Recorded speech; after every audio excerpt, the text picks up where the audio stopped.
Ocala, Gainesville, The Villages, 1370 AM, 96.3 FM, The Source.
All right, 6 minutes after 9 o'clock. Beautiful Tuesday. If you want to go out in your garden, just stay hydrated and stay cool. Carol Ann Baldwin is here to answer the questions you might have as you're out there and you're looking at something saying, now what is that?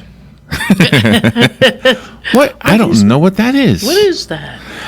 One way to show Carol Ann what you have instead of describing it is you can post a photo of the thing you're looking at onto Carol Ann's Facebook page, which is simply called In the Garden. So go to the Facebook page, get your favorite beverage, and turn up the radio, and here's Carol Ann. Yeah, good morning. Good morning, good morning. Hope everybody's having a good day today. It's a bright, sunny day, and again, it's going to be hot. You know, we just got to get through September here. So let's see, next week we'll be doing this with Joe. Because Rob and I will be out in the desert. Right. So maybe what I'll do is I'll listen to you on YouTube. Okay. In the desert where hardly anything grows. Right. Well, desert things grow there. And I'll have my favorite beverages here. Thank you, Roman. But I'll have a cool one out there. There you go. This is a hot one. That's a hot one, yeah. Well, but if you're in the middle of the desert, maybe I'll call you up from... Yeah, call from out there, yeah. Arizona. You just got to remember to wake up or something, yeah. The time difference, yeah. Oh, yeah, what would it be?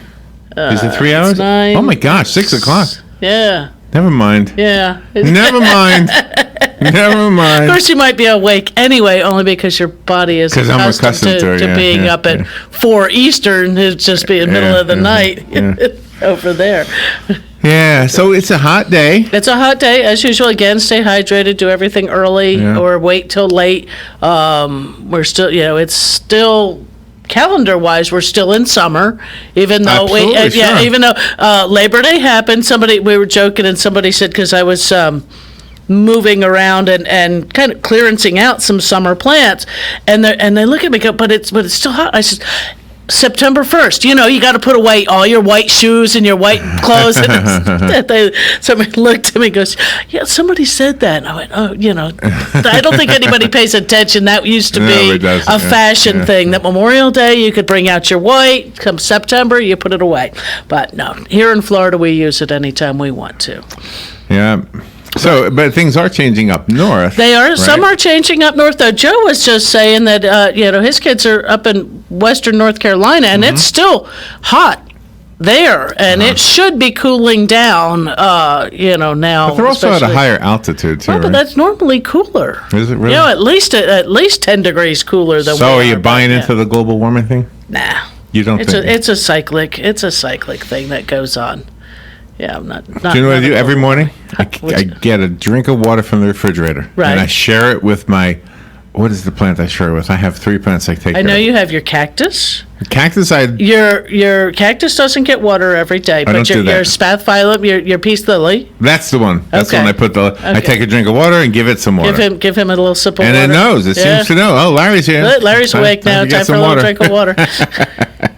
It loves to refrigerate a lot, too, by the way. Oh, it does? Oh, I think you have a phone call. Let's go to the phone. Right. Good morning. You're on there with Carol Ann. Good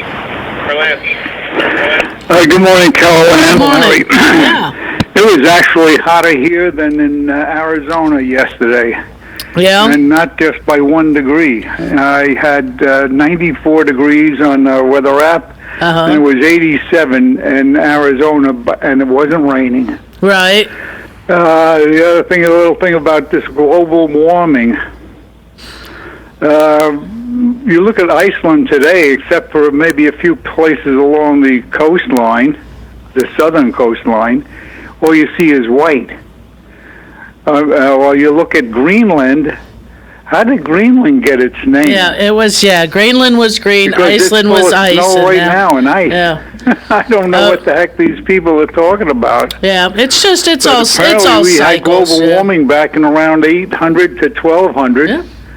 And that's when the Vikings settled on Greenland. Yeah. There's the ruins of their settlements and everything are still there, Right. including a church, by the way. And of course, we all know about the what was that, mini ice age in the 1400s, I think it Green was? New Deal people, I don't know where they're coming from, but they're sure definitely not Americans in my book. Well, there's just different, They want to do away with cows and automobiles and planes, but I guarantee you they'll have a plane to fly around in. That's, But anyway, it's just a few points of interest there. Oh, It's yeah. actually hotter here than in Arizona. And that could Scottsdale, that's actually, I have a IBM business site that I have on my wife's iPad, and so for the weather, right, IBM weather. right.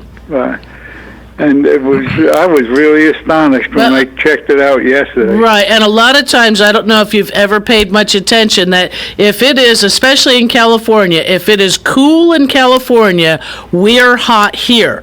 In the wintertime, if it is hot in California, it's cold here. I never noticed It's that. just, and that's the way, and that's I never probably, really paid that much attention there's- to it. I just said, well, let me check this out. If it's hot here, it's got to be really cooking in Arizona, and it wasn't. It was actually cooler by.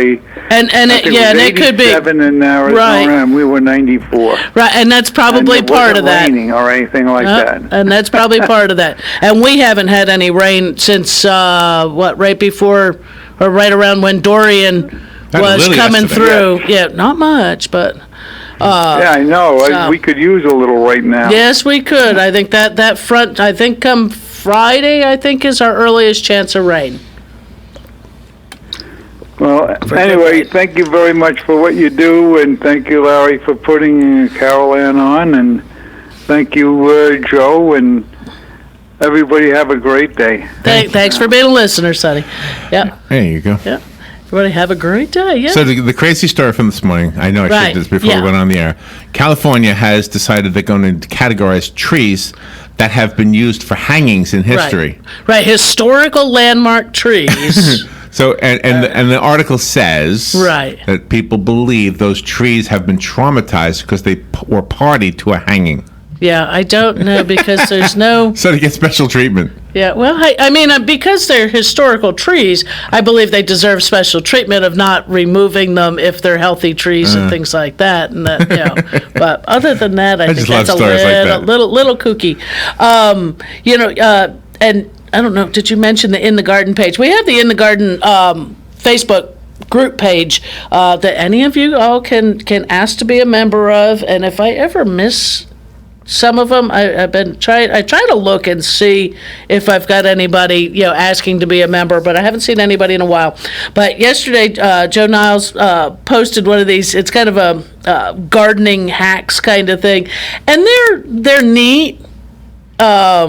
Some of them really are on the edge of being truly effective. Oh, really? Because normally, on some of these things, well, one, you wouldn't, your seeds are not necessarily ripe as soon as you cut open a fruit or harvest it for consumption. The seed is usually immature. So we're not doing, or some of these ones where it's always fun, they tell you to they call grow your kitchen scraps, where you cut the end off the carrot and start it, put it in a little cup of water and make it grow. You're growing the top of the carrot. You will not grow another carrot from that. You will grow the top, which eventually would probably bloom, and then you'd get seed.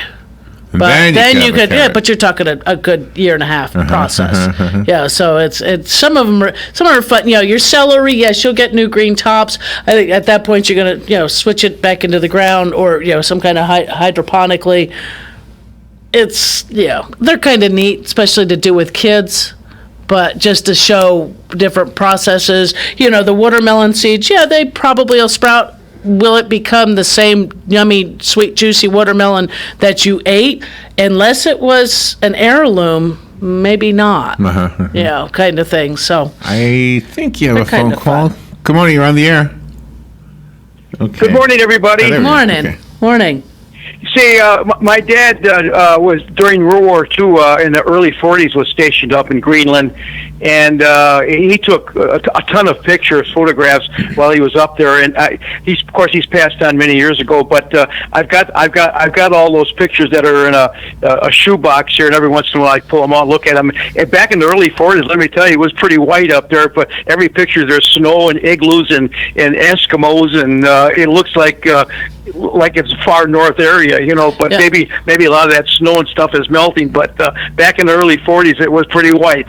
Yeah, Greenland's covered in ice and snow, but Iceland still gets very cold, but the volcanic activity, excuse me, the thermal vents and such like that, but Iceland is more, it's still Scandinavian, Nordic kind of stuff. It's still cold, but not like when it was originally named.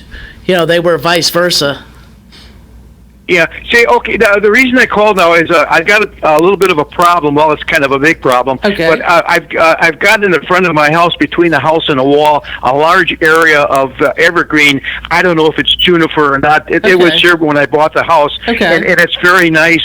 And for some reason, this year I'm getting a lot of these long grass blades that are popping up. Okay. And quite a few of them. In the past, there would maybe be one or two or something, no big problem, because in the wintertime when they get a frost or freeze, it'd knock them down. Right. But this year, for some reason, I've got plenty of them, and it's such a large area of evergreen that I don't want to walk on the evergreen and break any of the branches to pull this stuff off. Is there any kind of a spray that would kill that growth and not harm the evergreen? And it does sound like it's junipers, one of the junipers. Are they like? Does it look like grass, or are you familiar with what nut sedge looks like? Well, what it looks like is, let's say if you don't cut your grass and you get these long sprouts. Okay, but that's what it is. Yeah. Okay, but they're just pretty much just straight up single blade kind of I almost said bright green and actually an attractive green color. Yes, Okay. Exactly. That's exactly what they look like, right? And they're very plentiful right now. I always had a few here and there. Sometimes I could reach and pluck them out, but they would die in the winter. But this year, for some reason, they're almost like they're overtaking the evergreen. And yeah, because it could be because you've pulled them out. You actually have not gotten the root system out of it, so it's allowed it actually to reproduce itself underground. It sounds like it's nut sedge, NUTSEDGE, if I can talk this morning. And you should be able to get, and I'm not, there are there's probably a couple of different ones, nut sedge killer products out there, but I know that the Image brand one can be used amongst the junipers and around some other ornamental plants as well as a weed killer that will kill the nut sedge. You just have to read the directions, because I believe it can yellow your junipers out for a little while. They recover from it, but in certain areas, if you can lift up and spray underneath it, it's not going to hurt it if it lays back down onto it.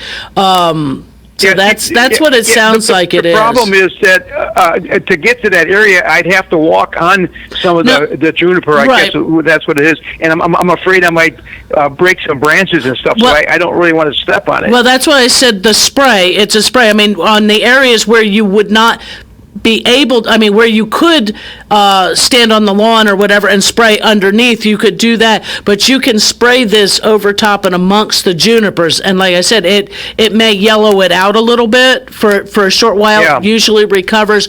I would read the directions on it, but I would say the Image for Image is the brand, IMAGE is the brand, and nut sedge killer is what you would be looking for. That one I know can be used around shrubbery, around junipers and things like that without harming them, without killing them.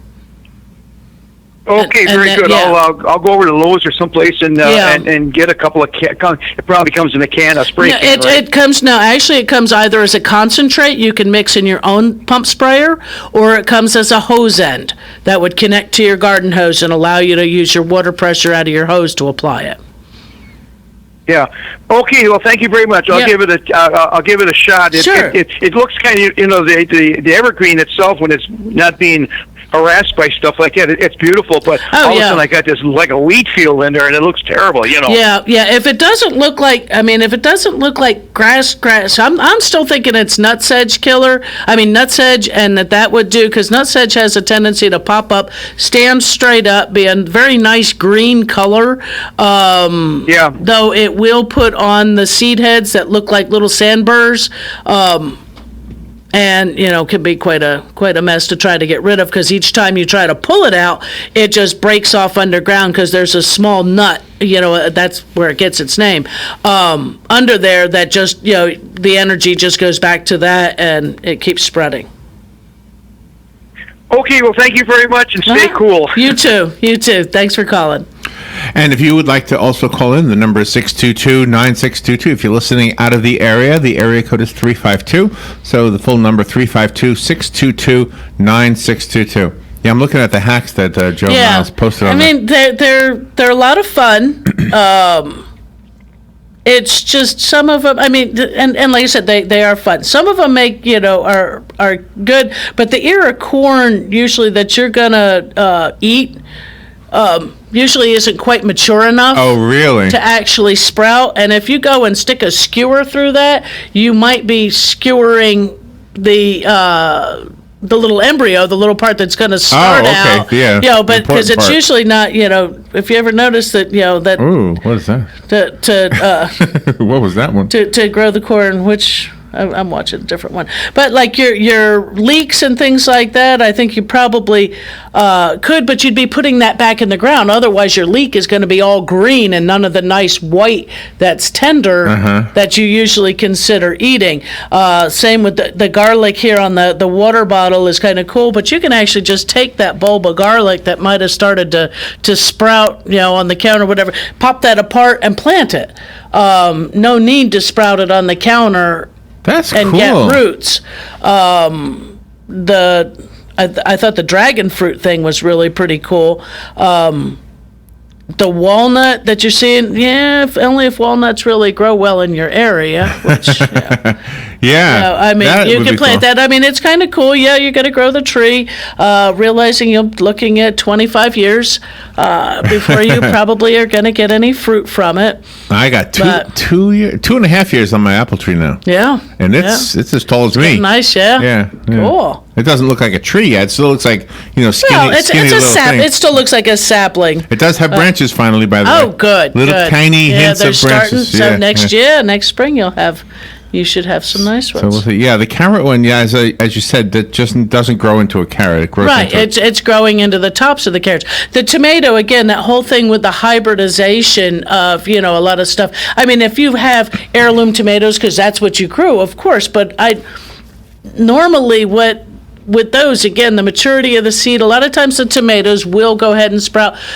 But if you just take a tomato and let it drop and hit the floor, it'll hit the dirt, it's going to resprout. Okay, it just showed a dead carnation. He cut the head off of the carnation, planted it, and it grew a new head. Yeah, I'm not sure about that. Wow. I'm not sure about that one. I'm going to try that next time. Yeah. You get some, go buy some carnations in the grocery store.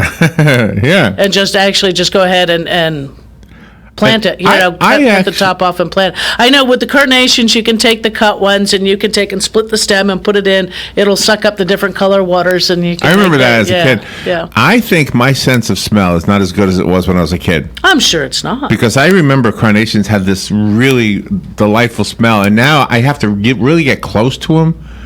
Did they stop smelling as good, or do we as humans lose our sense for a little? I think we lose a little bit of our sense of smell, but I don't know. I don't remember them being. You don't remember them being very aromatic? No. Good morning. You're on the air with Carol Ann. Good morning. Good morning. This is Annette in Citra.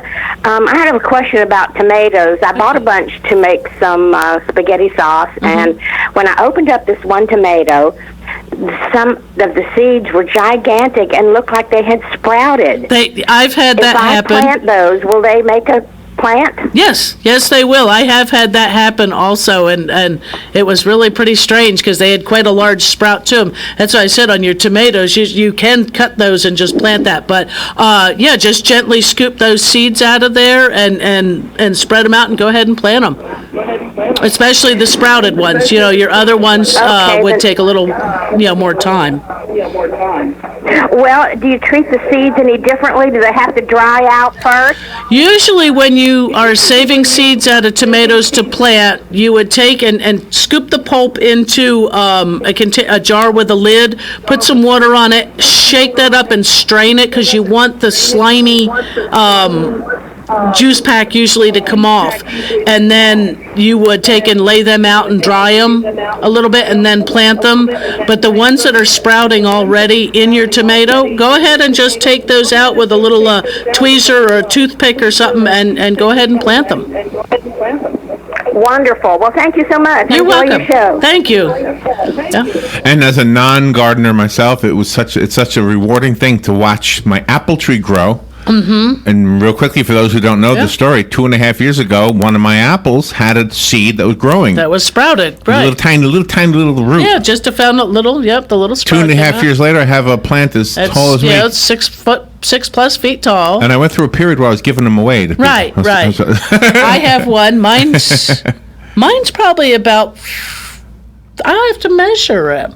In his pot, he's probably close to 4 feet. I bet. Yeah, sure. Yeah. I think yours is not that much younger. I mean, not that younger much than younger. mine. Right. It was one of those earlier seeds I went through this period where I'm going to do it again. He was Johnny Appleseed. I'm going to do it again. I'm going to do it again. Johnny Appleseed, can I keep doing this? Well, which kind of said, that the seed in an apple that you're eating in the supermarket is a viable seed that will sprout. But as we've talked about before, most fruit trees need to be grafted in order to have a desirable root system and the desirable fruit on the top, and in order to produce fruit in a reasonable length of time. Mm-hmm. Because a lot of times, you go to the stores. Store like mine who's clearancing out a whole bunch of fruit trees. I have 6-foot tall trees that are a good apple trees, an example, say an inch or so caliber around, and they're of fruiting age. I mean, like next year, if you were to put them in the ground this year, come next year, you're apt to have flowers and possibility of fruit. Though normally, even I would probably treat them like citrus and not let them hold fruit for at least a year, just to get a nice mature, get the tree a nice healthy root system. But we're still growing them. We'll see what happens. And so going back to the carnation, the video that on the page, garden. If you want to see the video, go to In the Garden Facebook page. There's a video there. Joe Niles posted it. It's got all these cool ways. The little garden hacks. They're fun. Resurrecting a plant. But anyway, this one was the carnation. Mm-hmm. You cut the head off. Right. And it's a cut flower, so you don't it's have a any cut roots. Flower. Right. It has no roots, and planted it.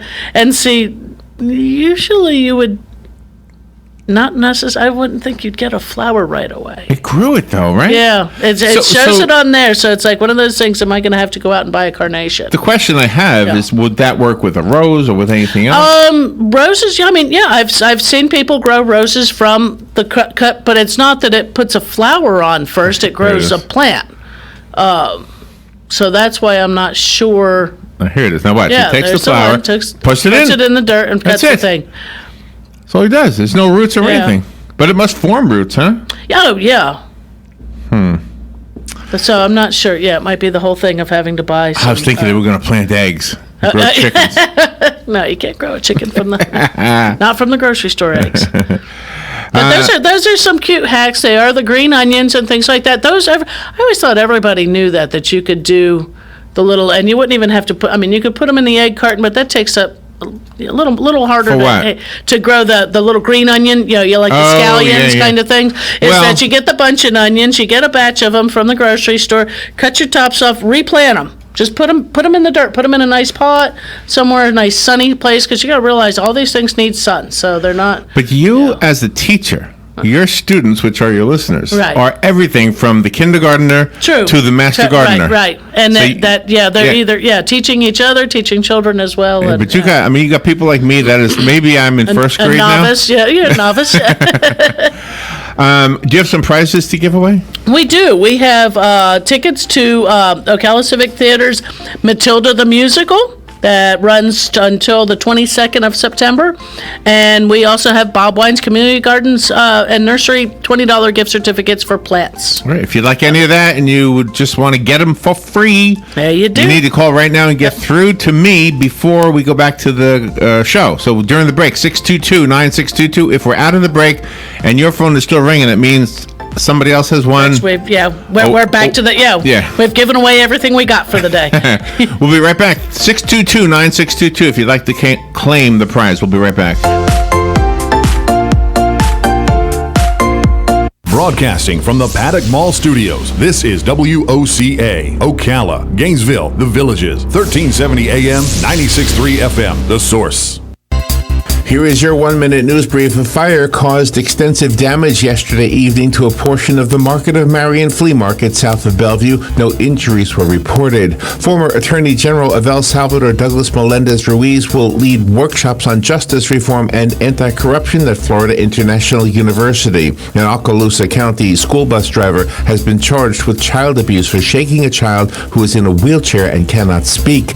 Bay County school district officials say they found a bearded dragon in a middle school student's backpack yesterday. More than 100 Bahamians who hoped to evacuate to Florida after Hurricane Dorian were kicked off a ferry because they did not have visas. A Brandon woman has been banned for life from Walt Disney World after she hit a taxi driver because he did not give her a cigarette. And Universal Studios' new Halloween Lagoon show is called Marathon of Mayhem and is billed as a tribute to horror films. And that is your news brief from The Source. Times of sun and clouds on this Tuesday with a high in the upper 80s along the coast, about 93 inland, and partly cloudy Tuesday night, lower 70s inland, mid to upper 70s along the coast. For Wednesday, partly sunny and becoming breezy in the afternoon with a shower in spots near the coast, but dry inland, high 86 on the coast, 90 inland. Thursday, intervals of clouds and sunshine. It'll be breezy at times later in the day, along with a shower or thunderstorm, high 86 on the coast near 90 inland. From the Florida Weather Center, I'm meteorologist Joe Lundberg.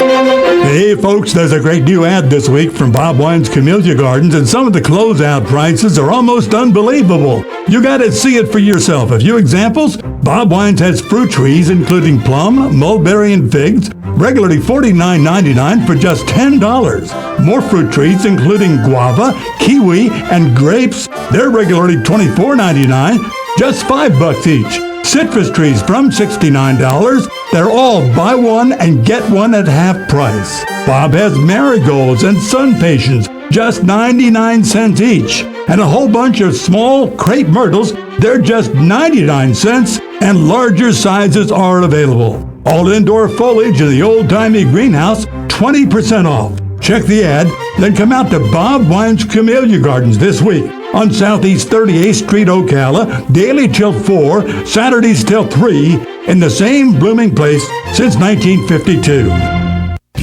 Ocala Magazine is the city magazine distributed throughout Ocala, Marion County, and the Villages, providing award-winning coverage of important issues for almost 40 years. Hi, I'm Philip Glassman, publisher of Ocala Magazine. Ocala Magazine offers a platform for branding opportunities for your business or events while covering the latest in local lifestyle throughout print, digital, and social media. Listen every Friday at 10 a.m. on WOCA. Keep up with what's going on in the downtown area with Ocala Downtown Newspaper. Delivering thousands of newspapers to businesses in the downtown area, Ocala Downtown is there to keep you informed. They even have Tom's Picks, a free referral for people who are looking for a company to do work for them. Tom's Picks will refer the company that fits your needs, and all we ask in return is that you tell them where you heard about it. It's simple. For more info, just call Tom's Picks, 352-804-1223, and pick up your copy of the Downtown Ocala newspaper today. And now read Ocala Downtown Newspaper online. All right, 25 minutes before 10 o'clock. Really beautiful day out there. You're listening to WOCA. The show, we're halfway through, is In the Garden with Carol Ann. That's right. And we'll take on your gardening questions. And, of course, we've talked before, maybe not today, but, it's besides the heat. I have mentioned that today. We're still in that, too hot to really do any fertilization for your lawns, or weed control unless it's spot spraying for that. So let's hold off. Hopefully we get some rain the end of this week. Starts changing some of the weather conditions to where it starts, dropping down out of the upper 90s to where we can think about doing our fall fertilization for the last part for the year here, and get that taken care of. But just still at this moment, we haven't had any rain for, I'm not sure how many days, not, significant rain. Watch your lawn. If you need to bump your sprinklers on for, to irrigate the lawn, go ahead and pay attention to that. But, otherwise they should still be in the manual or off position until, we truly are going 10 days or so without any rain and seeing, need for that. And you have a phone call. Good morning. You're on there with Carol Ann. Hi, Carolyn and Larry. Yeah. Excuse me. Yeah. Okay. You were talking about planting seeds, and then yesterday there was an author on about the ABCs of learning, and I wanted to say it and then ask you a question. Okay. When I did speech language therapy, I'd have the kids plant bean seeds in cotton in a clear cup along the edges, and they were amazed to see it start to open up and then sprout, and then some of them we put it on the windows, these cups on the windowsill, and some of them would start to get the plant out on top, the stem growing. So one step I never took with them was oozling it out of the cotton. I guess it would be okay to leave some cotton, but to plant then in soil and see what, if it would turn into an actual plant. So I'm just wondering if it would. Oh, sure. And you really don't have to take out too much, once you have, if you want to, because that really is a neat project to, put the seed, just the cotton helps to hold the water there enough without overwatering that you're just going to dribble onto that cotton ball or a nice moist cotton ball, and to see that root come out and the leaf, the seed itself split and open, and as it's coming up, and when you've got the true leaves, which is the leaf that looks like the plant leaf, not that looks like the seed itself, you can put those in the ground and you don't have to take off really much of that cotton at all. I would just, any excess that fell off of it, or because if you try to pull that off, it may break the roots off, and just put it in the ground, and it'll take off, and it'll take off, and it doesn't take really a whole lot. Beans are one of those nice easy ones, especially for children or people with dexterity working on that kind of issue, because they're a large seed, easily seen, and easy to work with on spacing them out in a garden. Yeah, too bad I didn't take it the next step and gotten soil, and then they really would have seen it take off. Sure. And Larry. Yes. And Rob, Larry. I'm sorry, Carolyn. One of the things I took away from the news bites this morning. I know it might sound silly, but what I took away was always carry a cigarette. I must have missed that one. Okay, bye. Bye. Have a good day now. A lady beat up a taxi cab driver. Okay, for a cigarette. Oh, that's right. I did hear that. Yeah, because he didn't have a cigarette. It's like, wow, really, honey? Yeah, get the patch. Yeah, got Nicorette. And now she's banned from Disney for life. Yeah, there you go. I wonder how they do that. It's just your name is on a no entrance list. Probably if that name comes up, or that name and address or something. Yeah, I guess that's how they do it. Yeah, I mean, Disney, I think, has better security than many, yeah, really. Than any other, program. But what if she wrote a really nice apology letter? Dear Disney, I am so sorry. Yeah, that sounds like there was possibly alcohol involved. That's what it says. As well, yeah. And it just, if you're going to get irate in the happiest place on earth, you don't belong there.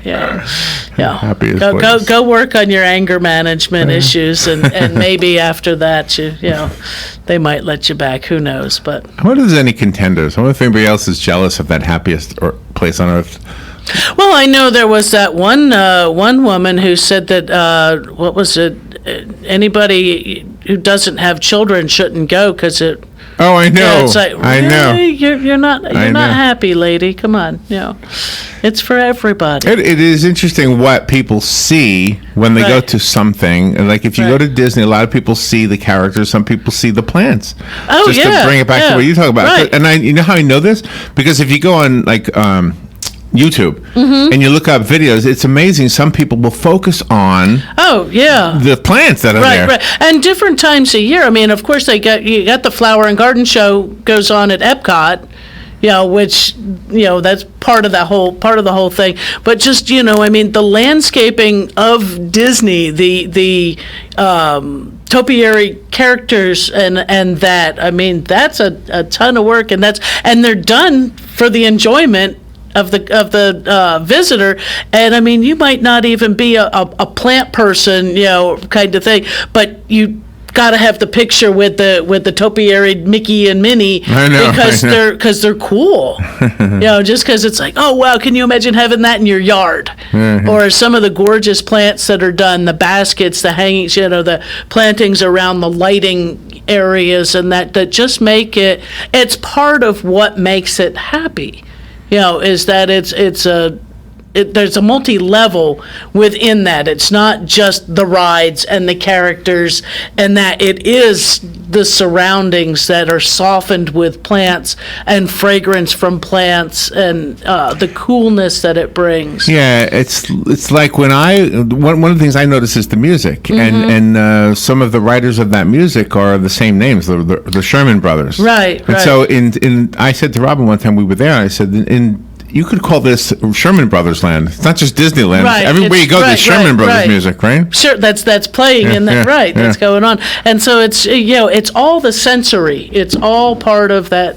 Is what that brings that experience in. And I know I'm trying to think if I went. Where did I go with my daughter? It was one of the parks, and it was must have been around Christmas. And I'm taking pictures of the poinsettias. I was Universal Studios, I think. And it was, because it was 1 year for Christmas, she bought me a pass for Universal, but we waited until the following November to go because we wanted the Harry Potter thing and we didn't want the crowds. So we waited. So we went in November, early December that next year, and they had all the poinsettias and decorations and that, and it was like, I'm snapping pictures of that when we first went in. Yeah, only me. Yeah, she's going, Mom. Yeah, but it's pretty. You can't help that. The little lady named Karen who works over at Bob Wine's, she's an amazing photographer, and she posted some photos recently of hummingbirds. I don't know why I'm fascinated by this little bird. Just because they are fascinating. Because I never seen it. I've only seen, I think, 5 in my life in the real world. And sometimes you don't even know. I think the first one I ever saw, I did one of these and tried to really? It's like a giant bug. Yeah, it looks like a bug. And kind of freaks you out. And they're freaked out by us too. Right. Looks like. Oh, of course. Yeah, and they're very interesting creatures because of their size and the migration and their eggs and the tiny speed that they can flap those wings, and then they can hover. Yeah, they can hover, and one thing I do know is that they make hummingbird feeders that will suction cup to your window so that you can sit in the house and watch them. Really? Be real careful with those. Those hummingbirds fly very, very fast. Really? And can hit the window. Oh, okay. Because they can't tell that it doesn't. You can't be careful then. They have to be careful. They have, but just how you place them. I'm not sure if there's any instruction on maybe making sure there's a curtain to where they can tell there's a reflection that they don't think it's just hanging there and crash. Yeah, and keep your hummingbird feeders clean. Don't use soap and water to wash them. Yeah, you need to clean them every couple of days and put fresh nectar or sugar water. That's a lot of maintenance. The plants are are best because the other just is a sugar water fix. It's a sweet fix. But a lot of people like to use that to add. Plus, you get wasps and everything else that'll come lick on them. But wash them out with vinegar. Hot water and vinegar. That'll break down any of the sugars that are released on it. Make sure it's well rinsed before you refill, and keep your mix. If you make several cups at a time, refrigerated, and use it use it quickly. And you have a phone call. Great. Good morning. You're on there with Carol Ann. Hi, I'm just calling back. Sure. Carol Ann could probably recommend a lot of plants to bring hummingbirds, but I have that hummingbird bush. Oh, yeah. And every year I have tons of hummingbirds zipping through the yard. And I had to learn not to swat at it because, it sounds like a big fly next to you. When it's coming at you, you're thinking it's a giant beetle or grasshopper. Grasshoppers. It's kind of scary. But but by the second year, I'm like, the hummingbirds are back. So, right. Oh, exactly. Yeah. And you're right. And another thing about hummingbirds, they're the only bird that can fly backward. Right, because they can hover. Yeah, they can hover and fly backwards. Fly backwards. And people don't realize that people think that they don't use a perch to feed on the feeders, but they will. They will stop and perch and drink. A lot of people think that they only will drink on it from the fly, but actually, if you have your feeder that has perches, they will light on those and feed. Wow. So providing that also is a benefit. And they're so territorial, right, Carol Ann? It's they're just so territorial. For such a little guy, it'll zip after it like, get away from my flowers. Right, get away. You don't belong over here. This is my area. This is my territory. But they are pretty neat. But you're right. The hummingbird bush is a fantastic one. That and fire spike, I think, are the two number one plants for hummingbird attraction. So if you've got two of those, and you got to realize if you've got a feeder, if you use a feeder, and you have, if you lose one of your plants, you need to replace it because they come back to the same place every year. Yep. So, if you decide, I'm going to move this section of my garden because I want to put a table and chair there, and I'm going to move it over here. They're going to be looking for it here. They'll find it over there, but they may leave for a little while in search of something else. Yeah. So, you have to, realize that, if you have a plant that dies off, something fell and crushed it, and you need put it right back in that same area, because they're going to come looking. Because they're going to come looking. Yes, they do. They do come back. Absolutely. Yeah. Aren't they attracted to orange and red plants? It's the tubular flower. It's the tubular nectar producing. Oranges and reds are what we are accustomed to, but they will go to other color flowers as well. It's not the color. It's the nectar, and that the flower is shaped so that they can reach down in. Flat flowers don't usually have that nectar in it. Carol Ann, do you ever go into the schools and do programs for the children? No. Or you probably don't have time. I don't have time to do those I work during those hours. I can hardly get business done during the week because of my work schedule. I always have maybe when you retire. Oh, yeah, if that ever happens. That's a possibility. Yeah, that's true. There's always that. Well, thanks for all your knowledge. Oh, you're welcome. Enjoy having you as a caller. Thank you. Thanks. By the way, there was a thing the other day about how whales, if you speed up their song, they sound a lot like birds. Their song sounds like birds. Yeah, birds, So the bigger the animal, the more you have to speed up the sound in order for us as humans to kind of process it. Okay. And the smaller the animal, you have to slow down the sound. So I have the hummingbird sound slowed down. Oh. Listen what it sounds like. It's really amazing.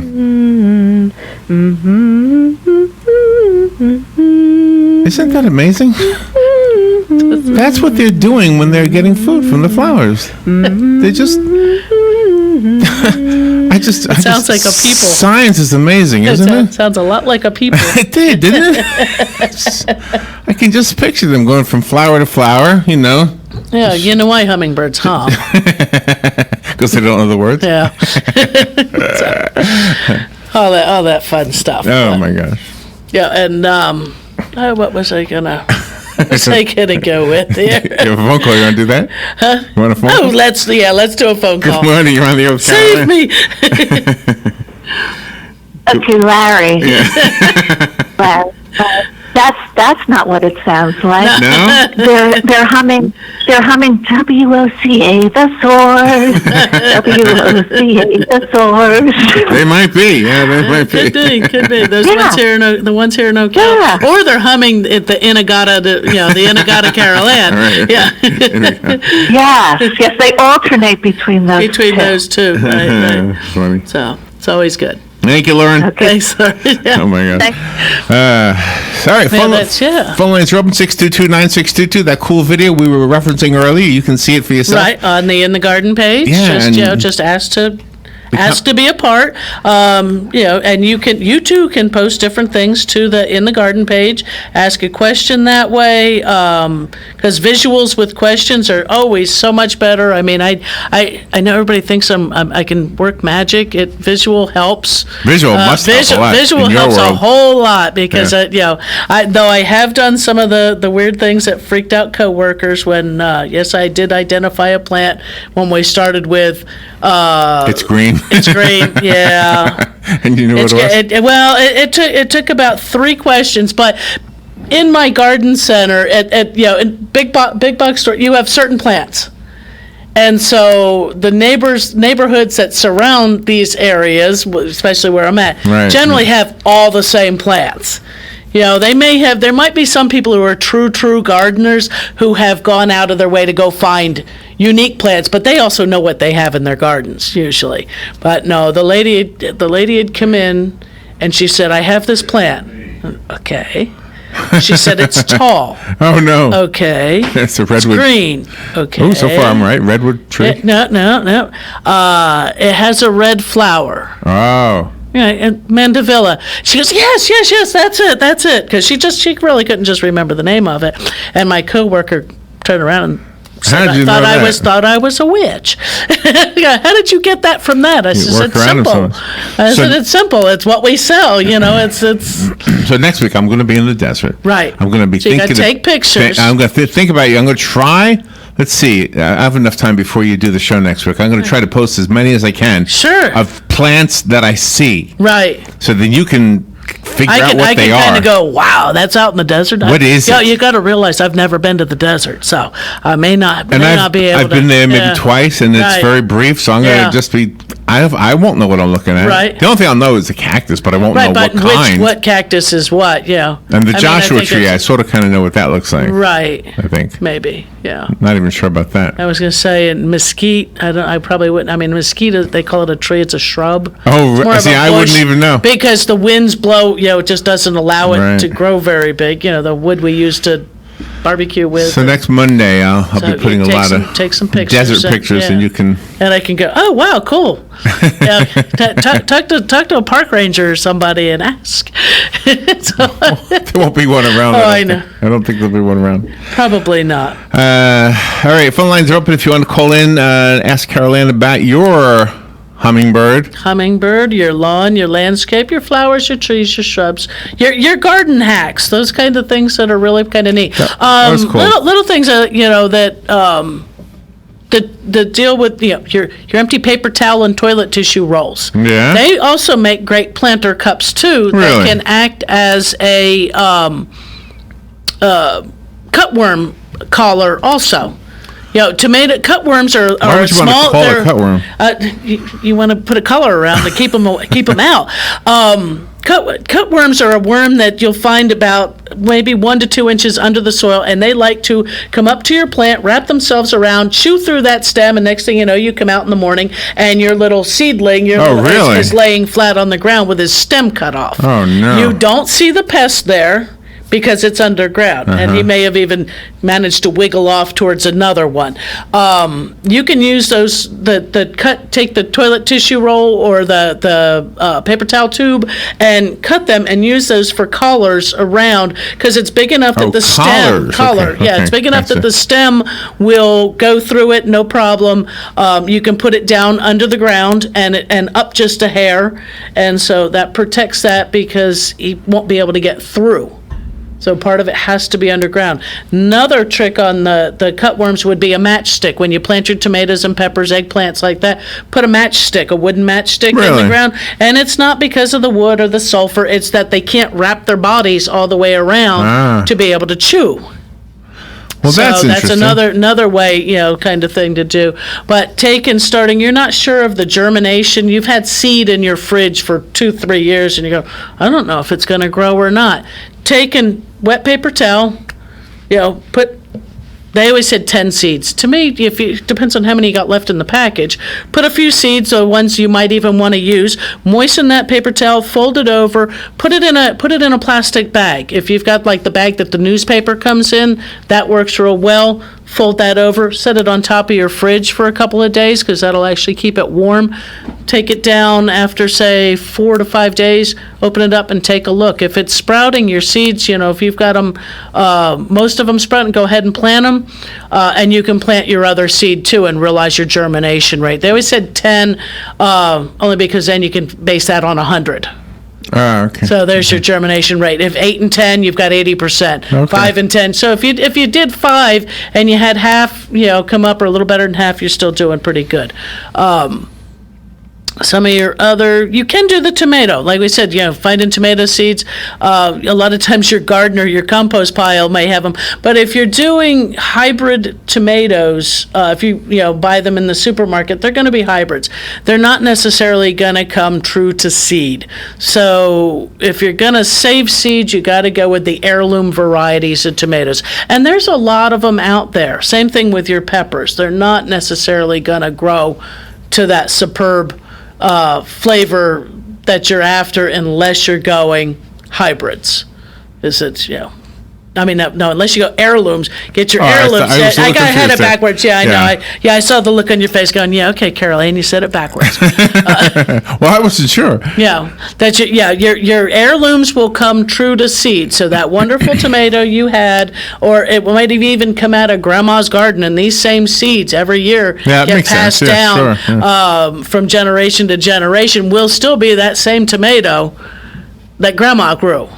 If that's all, you're growing. You may get some hybridization on your own, only because if you planted more than one variety. So if you've seen a change, if you've had one over the years and you've planted different different heirloom varieties, and you've seen a little change in your tomato, it might be time to start on maybe start over on the seed, unless you like the outcome. Because there's large slicer tomatoes that are heirloom, as well as your paste tomatoes, for making your tomato sauce, your salsa, and things like that, up and down the scale of size and colors and things like that. So, I know a lot of people like to grow these purple tomatoes and yellow tomatoes and orange tomatoes, and it's going to go. And I would have to eat my sandwich with my eyes closed. I have a quick question for you. Yeah. We went to St. Augustine, and one of the tour stops on this trolley thing was a church. Okay. I think it was a Presbyterian church. I can't remember. But anyway, the pews, they said the backs of them were all made from one solid piece of whatever. I think... Okay.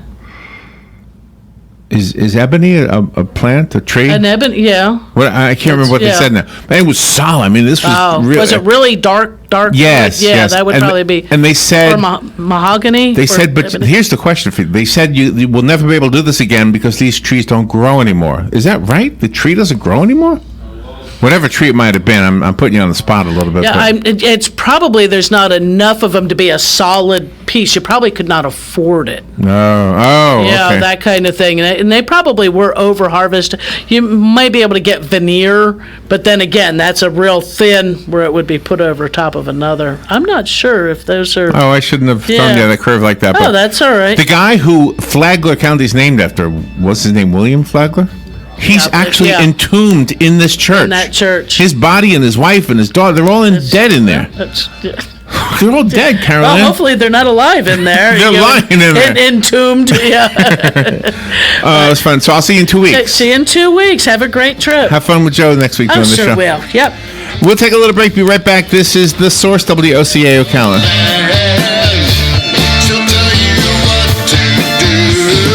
Broadcasting from the Paddock Mall Studios, this is WOCA Ocala.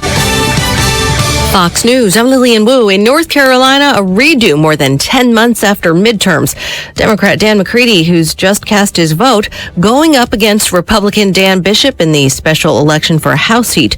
Last night, President Trump rallying voters in Fayetteville to vote Republican, saying a vote for any Democrat is a vote for the rise of radical